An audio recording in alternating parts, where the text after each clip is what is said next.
Kamats, gusto mo bang kumita ng walang kahirap-hirap? Pwes, tara at panoorin ang bidyong ito dahil ituturo ko sa inyo kung paano ako kumita ng 20,000 pesos.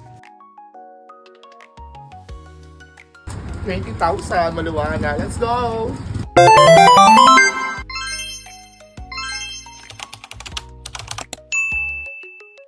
Hindi ko inaasahan na ngayong araw pala darating ang aking sahod sa YouTube at sa Shopee.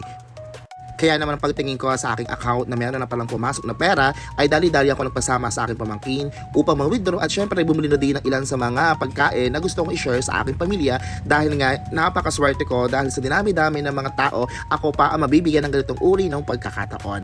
Dahil love ko kayo mga kaamats, ituturo ko sa inyo kung ano nga ba ang ginawa ko para kumita ng 20,000 pesos dito lang sa YouTube at sa Shopee. 3 months ago ay may nag-email sa akin, ito ay ang Shopee kung saan sinabi na kung gusto ko daw kumita ng 20,000 pesos, mag-upload lang ako ng mga video at mag-tag ako ng 40 products mula sa Shopee. O di kaya ay gamitin ko ang aking mga lumang video, mag-edit at mag-tag lang din ng mga produkto mula sa Shopee. Pagkatapos mag-tag ng mga produkto ay akin ang sasagutan ang Google Form na nasa email ko at isi-send ang mga screenshot ng mga video kung saan tinag ko ang mga produkto mula sa Shopee.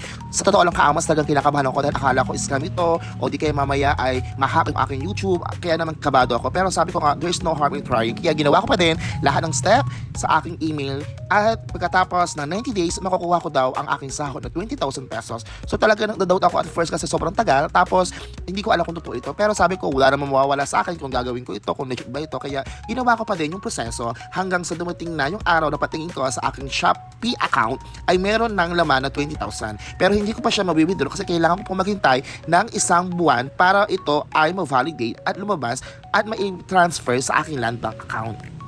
At after nga ng 1 month na ito ay maipost sa aking account, ay na-receive ko na ang 20,000 na bayad sa aking ginawang tagging sa mga product mula sa Shopee. Hindi ko akalain na ito pala ay legit, kaya naman gusto ko itong ibahagi sa inyo mga kaamas. At syempre, yung biyaya ng aking natanggap na sahod ay ibinahagi ko din sa aking pamilya. Kaya bumili ako ng ilang mga pagkain na aming pinagsaluhan. At para mas maliwanag na ito ang video kung paano gawin ang aking ginawa para kumita ka din ng 20,000 pesos. YouTuber ka ba? Earn easy commission and the 20,000 pesos joining bonus. Simply register to YouTube Shopping, tag products in your videos, and fill out our form. Ang dali kumita! Click the link to learn more and register now!